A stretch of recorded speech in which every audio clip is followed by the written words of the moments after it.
شروع اللہ کے نام سے جو بڑا مہربان نہایت رحم والا ہے۔ طاسین، یہ قرآن اور کتاب روشن کی آیتیں ہیں، مومنوں کے لیے ہدایت اور بشارت ہے۔ وہ جو نماز پڑھتے اور زکوٰۃ دیتے اور آخرت کا یقین رکھتے ہیں۔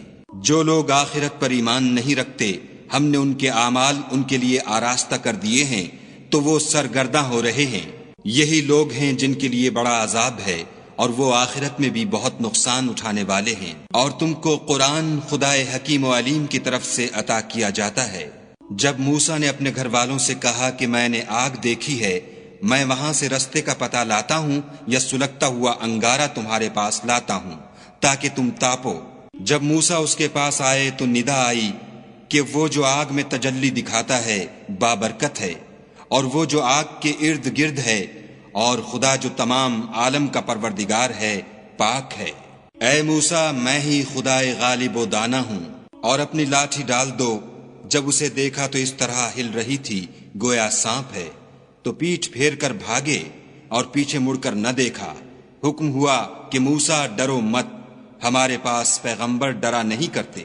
ہاں، جس نے ظلم کیا پھر برائی کے بعد اسے نیکی سے بدل دیا تو میں بخشنے والا مہربان ہوں۔ اور اپنا ہاتھ اپنے گریبان میں ڈالو، بے عیب سفید نکلے گا، ان 2 معجزوں کے ساتھ جو 9 معجزوں میں داخل ہیں۔ فرعون اور اس کی قوم کے پاس جاؤ کہ وہ بد کردار لوگ ہیں۔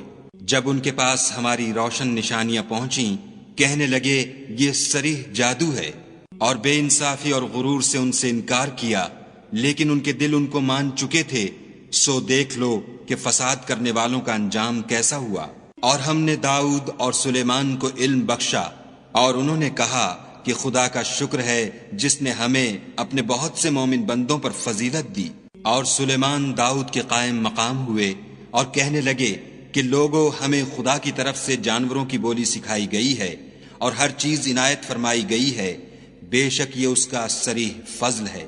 اور سلیمان کے لیے جنوں اور انسانوں اور پرندوں کے لشکر جمع کیے گئے، اور وہ قسم وار کیے گئے تھے، یہاں تک کہ جب چیونٹیوں کے میدان میں پہنچے تو ایک چیونٹی نے کہا کہ چیونٹیوں اپنے اپنے بلوں میں داخل ہو جاؤ، ایسا نہ ہو کہ سلیمان اور اس کے لشکر تم کو کچل ڈالیں اور ان کو خبر بھی نہ ہو۔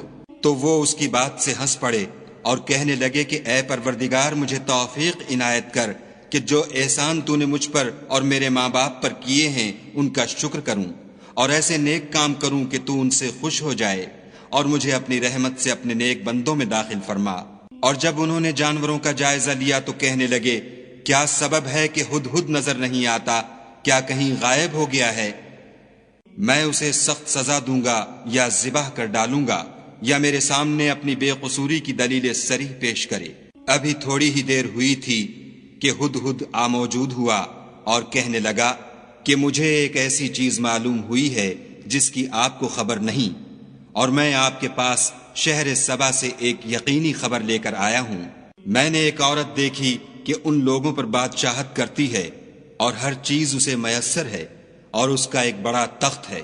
میں نے دیکھا کہ وہ اور اس کی قوم خدا کو چھوڑ کر آفتاب کو سجدہ کرتے ہیں، اور شیطان نے ان کے اعمال انہیں آراستہ کر دکھائے ہیں اور ان کو رستے سے روک رکھا ہے، پس وہ رستے پر نہیں آتے اور نہیں سمجھتے کہ خدا کو جو آسمانوں اور زمین میں چھپی چیزوں کو ظاہر کر دیتا اور تمہارے پوشیدہ اور ظاہر اعمال کو جانتا ہے، کیوں سجدہ نہ کریں۔ خدا کے سوا کوئی عبادت کے لائق نہیں، وہی عرش عظیم کا مالک ہے۔ سلیمان نے کہا اچھا، ہم دیکھیں گے تو نے سچ کہا ہے یا تو جھوٹا ہے۔ یہ میرا خط لے جا اور اسے ان کی طرف ڈال دے، پھر ان کے پاس سے پھر آ اور دیکھ کہ وہ کیا جواب دیتے ہیں۔ ملکہ نے کہا کہ دربار والوں، میری طرف ایک نامہ گرامی ڈالا گیا ہے، وہ سلیمان کی طرف سے ہے، اور مضمون یہ ہے کہ شروع خدا کا نام لے کر جو بڑا مہربان نہایت رحم والا ہے، بعد اس کے یہ کہ مجھ سے سرکشی نہ کرو اور مطیع و منقاد ہو کر میرے پاس چلے آؤ۔ خط سنا کر کہنے لگی کہ اے اہل دربار، میرے اس معاملے میں مجھے مشورہ دو، جب تک تم حاضر نہ ہو اور صلاح نہ دو میں کسی کام کو فیصل کرنے والی نہیں۔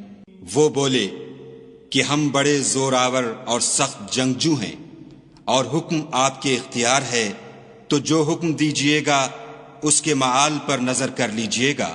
اس نے کہا کہ بادشاہ جب کسی شہر میں داخل ہوتے ہیں تو اس کو تباہ کر دیتے ہیں اور وہاں کے عزت والوں کو ذلیل کر دیا کرتے ہیں، اور اسی طرح یہ بھی کریں گے۔ اور میں ان کی طرف کچھ تحفہ بھیجتی ہوں اور دیکھتی ہوں کہ قاصد کیا جواب لاتے ہیں۔ جب قاصد سلیمان کے پاس پہنچا تو سلیمان نے کہا، کیا تم مجھے مال سے مدد دینا چاہتے ہو؟ جو کچھ خدا نے مجھے عطا فرمایا ہے وہ اس سے بہتر ہے جو تمہیں دیا ہے۔ حقیقت یہ ہے کہ اپنے تحفے سے تم ہی خوش ہوتے ہوگے۔ ان کے پاس واپس جاؤ، ہم ان پر ایسے لشکر لے کر حملہ کریں گے جن کے مقابلے کی ان میں طاقت نہ ہوگی، اور ان کو وہاں سے بے عزت کر کے نکال دیں گے اور وہ ذلیل ہوں گے۔ سلیمان نے کہا کہ اے دربار والو، کوئی تم میں ایسا ہے کہ قبل اس کے کہ وہ لوگ فرما بردار ہو کر ہمارے پاس آئیں ملکہ کا تخت میرے پاس لے آئے؟ جنات میں سے ایک قوی ہیکل جن نے کہا کہ قبل اس کے کہ آپ اپنی جگہ سے اٹھیں میں اس کو آپ کے پاس لا حاضر کرتا ہوں، اور مجھے اس پر قدرت بھی حاصل ہے اور امانت دار بھی ہوں۔ ایک شخص جس کو کتاب الہی کا علم تھا کہنے لگا کہ میں آپ کی آنکھ کے جھپکنے سے پہلے اسے آپ کے پاس حاضر کیے دیتا ہوں۔ جب سلیمان نے تخت کو اپنے پاس رکھا ہوا دیکھا تو کہا کہ یہ میرے پروردگار کا فضل ہے تاکہ مجھے آزمائے کہ میں شکر کرتا ہوں یا کفران نعمت کرتا ہوں، اور جو شکر کرتا ہے تو اپنے ہی فائدے کے لیے شکر کرتا ہے، اور جو ناشکری کرتا ہے تو میرا پروردگار بے پرواہ اور کرم کرنے والا ہے۔ سلیمان نے کہا کہ ملکہ کے امتحان عقل کے لیے اس کے تخت کی صورت بدل دو، دیکھیں کہ وہ سوجھ بوجھ رکھتی ہے یا ان لوگوں میں سے ہے جو سوجھ نہیں رکھتے۔ جب وہ آ پہنچی تو پوچھا گیا کہ کیا آپ کا تخت بھی اسی طرح کا ہے؟ اس نے کہا کہ یہ تو گویا ہو بہو وہی ہے، اور ہم کو اس سے پہلے ہی سلیمان کی عظمت و شان کا علم ہو گیا تھا، اور ہم فرما بردار ہیں۔ اور وہ جو خدا کے سوا اور کی پرستش کرتی تھی سلیمان نے اس کو اس سے منع کیا، اس سے پہلے تو وہ کافروں میں سے تھی۔ پھر اس سے کہا گیا کہ محل میں چلیے۔ جب اس نے اس کے فرش کو دیکھا تو اسے پانی کا حوض سمجھا اور کپڑا اٹھا کر اپنی پنڈلیاں کھول دیں۔ سلیمان نے کہا یہ ایسا محل ہے جس کے نیچے بھی شیشے جڑے ہوئے ہیں۔ وہ بول اٹھی کہ پروردگار میں اپنے آپ پر ظلم کرتی رہی تھی، اور اب میں سلیمان کے ہاتھ پر خدائے رب العالمین پر ایمان لاتی ہوں۔ اور ہم نے سمود کی طرف ان کے بھائی صالح کو بھیجا کہ خدا کی عبادت کرو، تو وہ دو فریق ہو کر آپس میں جھگڑنے لگے۔ صالح نے کہا کہ اے قوم، تم بھلائی سے پہلے برائی کے لیے کیوں جلدی کرتے ہو، اور خدا سے بخشش کیوں نہیں مانگتے تاکہ تم پر رحم کیا جائے؟ وہ کہنے لگے کہ تم اور تمہارے ساتھی ہمارے لیے شگون بد ہیں۔ صالح نے کہا کہ تمہاری بدشگونی خدا کی طرف سے ہے، بلکہ تم ایسے لوگ ہو جن کی آزمائش کی جاتی ہے۔ اور شہر میں 9 شخص تھے جو ملک میں فساد کیا کرتے تھے اور اصلاح سے کام نہیں لیتے تھے۔ کہنے لگے کہ خدا کی قسم کھاؤ کہ ہم رات کو اس پر اور اس کے گھر والوں پر شبخون ماریں گے، پھر اس کے وارثوں سے کہہ دیں گے کہ ہم تو اس کے گھر والوں کے موقع ہلاکت پر گئے ہی نہیں، اور ہم سچ کہتے ہیں۔ اور وہ ایک چال چلے اور ہم بھی ایک چال چلے، اور ان کو کچھ خبر نہ ہوئی۔ تو دیکھ لو کہ ان کی چال کا انجام کیسا ہوا۔ ہم نے ان کو اور ان کی قوم سب کو ہلاک کر ڈالا۔ اب یہ ان کے گھر ان کے ظلم کے سبب خالی پڑے ہیں۔ جو لوگ دانش رکھتے ہیں ان کے لیے اس میں نشانی ہے، اور جو لوگ ایمان لائے اور ڈرتے تھے ان کو ہم نے نجات دی۔ اور لوط کو یاد کرو جب انہوں نے اپنی قوم سے کہا کہ تم بے حیائی کے کام کیوں کرتے ہو، اور تم دیکھتے ہو کیا تم عورتوں کو چھوڑ کر لذت حاصل کرنے کے لیے مردوں کی طرف مائل ہوتے ہو؟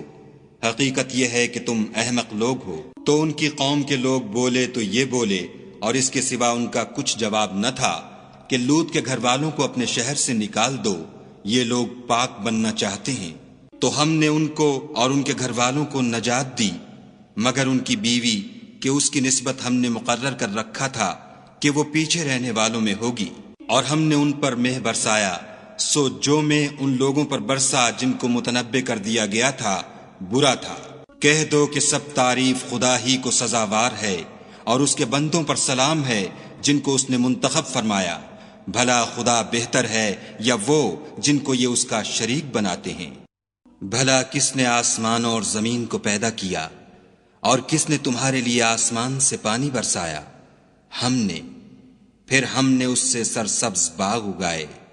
تمہارا کام تو نہ تھا کہ تم ان کے درختوں کو اگاتے، تو کیا خدا کے ساتھ کوئی اور بھی معبود ہے؟ ہرگز نہیں، بلکہ یہ لوگ رستے سے الگ ہو رہے ہیں۔ بھلا کس نے زمین کو قرارگاہ بنایا اور اس کے بیچ نہریں بنائیں اور اس کے لیے پہاڑ بنائے، اور کس نے دو دریاؤں کے بیچ اوٹ بنائی؟ یہ سب کچھ خدا نے بنایا، تو کیا خدا کے ساتھ کوئی اور معبود بھی ہے؟ ہرگز نہیں، بلکہ ان میں اکثر دانش نہیں رکھتے۔ بھلا کون بے قرار کی التجا قبول کرتا ہے جب وہ اس سے دعا کرتا ہے، اور کون اس کی تکلیف کو دور کرتا ہے، اور کون تم کو زمین میں اگلوں کا جانشین بناتا ہے؟ یہ سب کچھ خدا کرتا ہے، تو کیا خدا کے ساتھ کوئی اور معبود بھی ہے؟ ہرگز نہیں، مگر تم بہت کم غور کرتے ہو۔ بھلا کون تم کو جنگل اور دریا کے اندھیروں میں رستہ بتاتا، اور کون ہواؤں کو اپنی رحمت کے آگے خوشخبری بنا کر بھیجتا ہے؟ یہ سب کچھ خدا کرتا ہے، تو کیا خدا کے ساتھ کوئی اور معبود بھی ہے؟ ہرگز نہیں۔ یہ لوگ جو شرک کرتے ہیں، خدا کی شان اس سے بلند ہے۔ بھلا کون خلقت کو پہلی بار پیدا کرتا، پھر اس کو بار بار پیدا کرتا رہتا ہے؟ اور کون تم کو آسمان اور زمین سے رزق دیتا ہے؟ یہ سب کچھ خدا کرتا ہے، تو کیا خدا کے ساتھ کوئی اور معبود بھی ہے؟ ہرگز نہیں۔ کہہ دو کہ مشرکو، اگر تم سچے ہو تو دلیل پیش کرو۔ کہہ دو کہ جو لوگ آسمانوں اور زمین میں ہیں خدا کے سوا غیب کی باتیں نہیں جانتے، اور نہ یہ جانتے ہیں کہ کب زندہ کر کے اٹھائے جائیں گے، بلکہ آخرت کے بارے میں ان کا علم منتہی ہو چکا ہے، بلکہ وہ اس سے شک میں ہیں، بلکہ اس سے اندھے ہو رہے ہیں۔ اور جو لوگ کافر ہیں کہتے ہیں کہ جب ہم اور ہمارے باپ دادا مٹی ہو جائیں گے تو کیا ہم پھر قبروں سے نکالے جائیں گے؟ یہ وعدہ ہم سے اور ہمارے باپ دادا سے پہلے سے ہوتا چلا آیا ہے۔ کہاں کا اٹھنا اور کیسی قیامت، یہ تو صرف پہلے لوگوں کی کہانیاں ہیں۔ کہہ دو کہ ملک میں چلو پھرو، پھر دیکھو کہ گناہ گاروں کا انجام کیا ہوا، اور ان کے حال پر غم نہ کرنا، اور نہ ان چالوں سے جو یہ کر رہے ہیں تنگ دل ہونا، اور کہتے ہیں کہ اگر تم سچے ہو تو یہ وعدہ کب پورا ہوگا؟ کہہ دو کہ جس عذاب کے لیے تم جلدی کر رہے ہو شاید اس میں سے کچھ تمہارے نزدیک آ پہنچا ہو، اور تمہارا پروردگار تو لوگوں پر فضل کرنے والا ہے، لیکن ان میں سے اکثر شکر نہیں کرتے۔ اور جو باتیں ان کے سینوں میں پوشیدہ ہوتی ہیں اور جو کام وہ ظاہر کرتے ہیں، تمہارا پروردگار ان سب کو جانتا ہے۔ اور آسمانوں اور زمین میں کوئی پوشیدہ چیز نہیں ہے مگر وہ کتاب روشن میں لکھی ہوئی ہے۔ بے شک یہ قرآن بنی اسرائیل کے سامنے اکثر باتیں جن میں وہ اختلاف کرتے ہیں بیان کر دیتا ہے، اور بے شک یہ مومنوں کے لیے ہدایت اور رحمت ہے۔ تمہارا پروردگار قیامت کے روز ان میں اپنے حکم سے فیصلہ کر دے گا، اور وہ غالب اور علم والا ہے۔ تو خدا پر بھروسہ رکھو، تم تو حق صریح پر ہو۔ کچھ شک نہیں کہ تم مردوں کو بات نہیں سنا سکتے، اور نہ بہروں کو جبکہ وہ پیٹھ پھیر کر پھر جائیں آواز سنا سکتے ہو، اور نہ اندھوں کو گمراہی سے نکال کر رستہ دکھا سکتے ہو۔ تم تو انہی کو سنا سکتے ہو جو ہماری آیتوں پر ایمان لاتے ہیں اور وہ فرما بردار ہو جاتے ہیں۔ اور جب ان کے بارے میں عذاب کا وعدہ پورا ہوگا تو ہم ان کے لیے زمین میں سے ایک جانور نکالیں گے جو ان سے بیان کر دے گا، اس لیے کہ لوگ ہماری آیتوں پر ایمان نہیں لاتے تھے۔